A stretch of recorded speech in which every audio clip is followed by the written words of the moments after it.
లింగ స్వరూపం సృష్టి రహస్యానికి ప్రతీక. సకల చరాచర జగత్తు శివాంశతో పరిఢవిల్లుతోందని భక్తుల విశ్వాసం. అలాంటి అమరనాథుడి హిమలింగం తన చెంతకు చేరిన ఎందరో భక్తుల మనోభీష్టాన్ని తీర్చుతోందని నమ్మకం. అక్కడకు చేరే ఉద్విగ్నభరిత యాత్రలో ప్రతి క్షణం ఓ ప్రత్యేక అనుభూతిని కలిగించేదే. ఆధ్యాత్మిక భావనతో పాటు ఓ రకంగా అమర్నాథ్ యాత్రకు అంత ఆదరణ తెచ్చిపెట్టింది ఆ విశిష్టతలే. అలాంటి యాత్రలో ఎందుకు ఈ రక్తపు చారికలు? ఎప్పటినుంచి యాత్రపై ఉగ్రదాడులు మొదలయ్యాయి?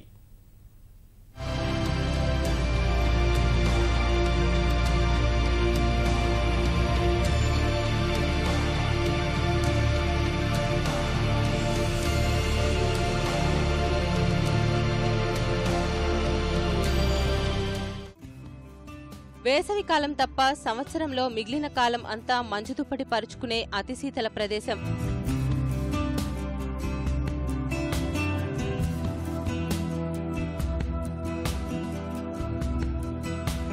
సముద్ర మట్టానికి దాదాపు 3800 మీటర్ల ఎత్తులో కొలువుదీరిన అతి పవిత్రమైన పుణ్యక్షేత్రం.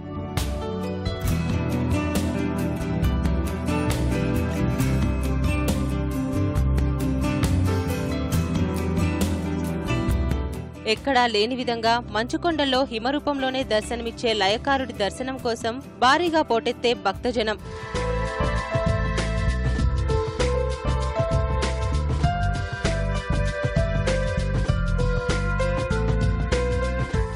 ఎత్తైన పర్వత సానువుల గుండా ఇరుకు రోడ్లపై అత్యంత కఠినమైన సవాళ్ల మధ్య సాగే ఆ ప్రయాణమే ఓ సాహసం.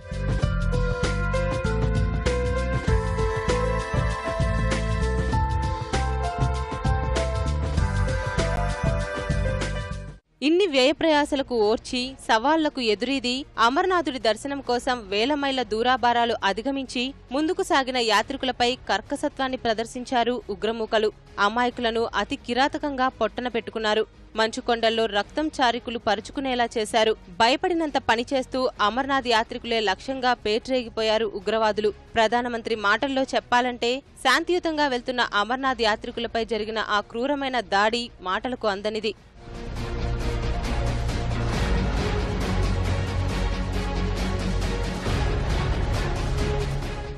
అడుగడుగునా సైనిక పహారా, నిరంతరం అప్రమత్తత ఉండే యాత్రలో ఇలాంటి దాడులకు అవకాశం ఎక్కడిది అంటే కారణం అక్కడి సంక్లిష్టమైన భౌగోళిక పరిస్థితులే. యాత్రికుల పరంగా చూస్తే జమ్మూ కాశ్మీర్ రాష్ట్రంలోని హిమాలయాల్లో కొలువై ఉన్న అమర్నాథుడి దివ్యదర్శనం వారికి అద్భుతమే. జీవితంలో ఒక్కసారైనా అమర్నాథుణ్ణి దర్శించుకుంటే జన్మ ధన్యమైనట్లుగా భావిస్తారు. అందుకే బోళాశంకరుడి దర్శనానికి దేశ నలుమూలలు విదేశాల నుంచి వేలాది మంది భక్తులు తరలివస్తుంటారు. ప్రకృతిపరమైన సవాళ్లకు వెరవకుండా వచ్చే యాత్రికులకు అసలు సమస్య ఉగ్రవాదంతోనే.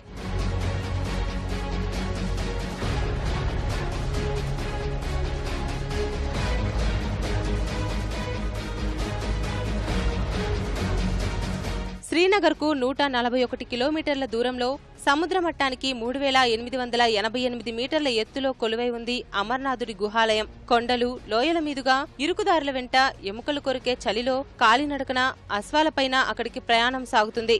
బల్తాల్ క్యాంపు నుంచి అమర్నాథ్ గుహ వరకు 18 కిలోమీటర్ల మేర యాత్ర కఠినంగా సాగుతుంది. అమర్నాథుడిపై ఉన్న భక్తి, అచంచల విశ్వాసం, దర్శించాలనే బలమైన ఆకాంక్షల నడుమ యాత్ర కొనసాగుతుంది. ఆ కొండలు, గుట్టలు మాటున మాటువేసి యాత్రికులపై దాడులకు తెగబడుతూ ఉంటారు ఉగ్రవాదులు. ఓ పండుగ వాతావరణంలో సాగే అమర్నాథ్ యాత్రలో విషాదం నింపుతుంటారు.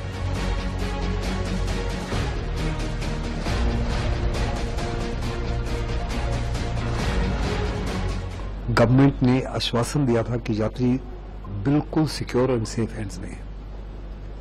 हर इनिशिएटिव, हर सरप्राइज आतंकवाद के हाथ में है, क्योंकि वो तो अपनी जान को हथेली पे लेके आते हैं। जान चली जाए तो उनको कोई परवाह नहीं। जगह वो चुनते हैं, टारगेट वो चुनते हैं, समय वो चुनते हैं, लेकिन उसके बावजूद सिक्योरिटी फोर्सेस अगर अलर्ट रहें तो आमतौर पे अपने शरारत को इंजाम नहीं दे पा रहे। तो सर आपको इस बारी डेफिनेटली सिक्योरिटी लैब्स है, डेफिनेटली इंटेलिजेंस लैब्स है, और एक बहुत बड़ा लैब्स है कि एक बारी उसने आपका हाथ दर्शा दिया। उसने 2 जगह हमला किया है और वो सक्सेसफुली वहां से निकल गया।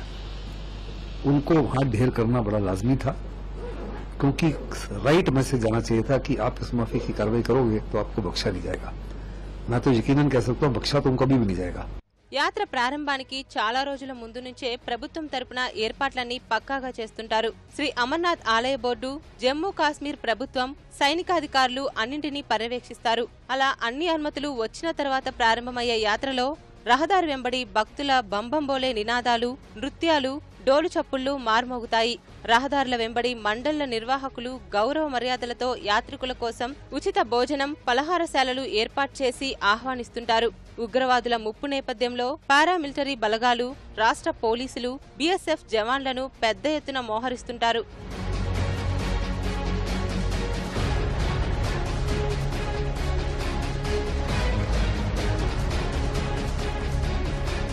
నిజానికి ఈ యాత్రలో పాల్గొనడం కూడా అంత సులభం కాదు. భక్తుల తరపు నుంచి ముందే అన్ని ఏర్పాట్లు చేసుకోవాలి. ముందు స్థానికంగా నిర్దేశించిన ప్రభుత్వాసుపత్రిలో ఆరోగ్య ధృవీకరణ తీసుకోవాలి.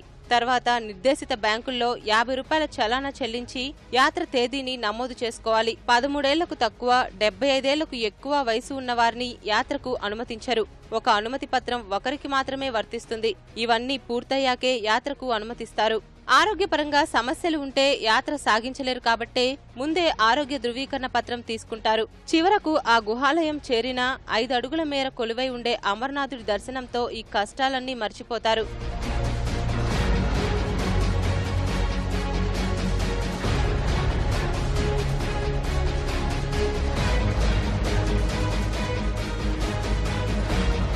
ఇలా ఆధ్యాత్మిక సౌరభాలు, ప్రకృతి ఒడిలో సాగే అమర్నాథ్ యాత్రకు వాతావరణ ప్రతికూలతతో పాటు చాలా కాలంగా ఉగ్రముప్పు ఒక సమస్యగా ఉంటోంది.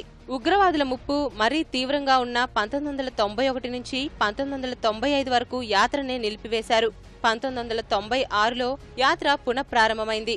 ఈ ఏడాదిలో ఆగస్టు చివరిలో మంచు తుఫాన్లతో వేల మంది యాత్రికులు మధ్యలోనే చిక్కుకుపోయారు. 242 మంది యాత్రికులు ప్రాణాలొదిలారు. 2012లో 130 మంది భక్తులు ప్రాణాలొదిలారు. 88 మంది ఆరోగ్య కారణాలతో, 42 మంది వివిధ ప్రమాదాల్లో మృతి చెందారు.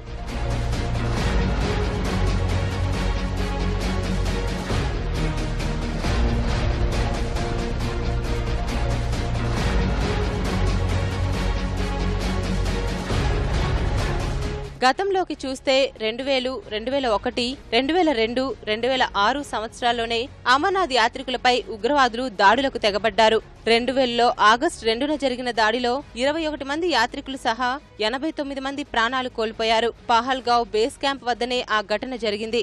జమ్మూ కాశ్మీర్లో శాంతి ప్రక్రియకు మొగ్గలోనే విఘాతం కలిగించడమే వారి లక్ష్యం. తర్వాత ఏడాది జులై 20న గ్రానేడ్లు విసిరి విచక్షణారహితంగా కాల్పులు జరిపిన విషాదాంతంలో 13 మంది యాత్రికులు ప్రాణాలు కోల్పోయారు. 15 మంది గాయపడ్డారు.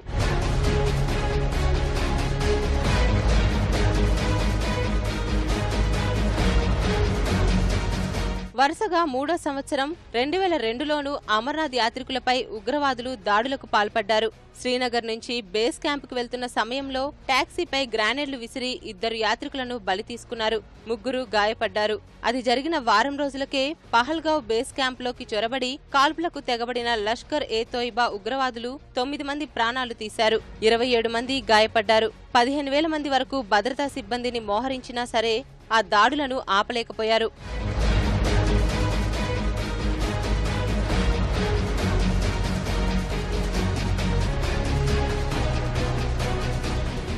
చివరిగా 2006లో అమర్నాథ్ యాత్రికులపై ఉగ్రదాడి జరిగింది. బేస్ క్యాంప్ నుంచి శ్రీనగర్కు తిరిగి వస్తున్న బస్పై గ్రానేడ్లు విసిరిన ఘటనలో 5 గాయపడ్డారు. ఈ ఘటన జరిగిన 4 రోజుల తర్వాతనే వెలుగులోకి వచ్చింది. ఈ దాడులకు పాల్పడుతోంది ఏ ఉగ్రవాద సంస్థ ఏదైనా బలవుతోంది, క్షతగాతులవుతోంది అమాయకులే. మా లక్ష్యం భద్రతా బలగాలు, యాత్రికులు కాదనే ఉగ్రముఖల మాటలు ఏ ఒక్కరూ సమర్థించలేనివి.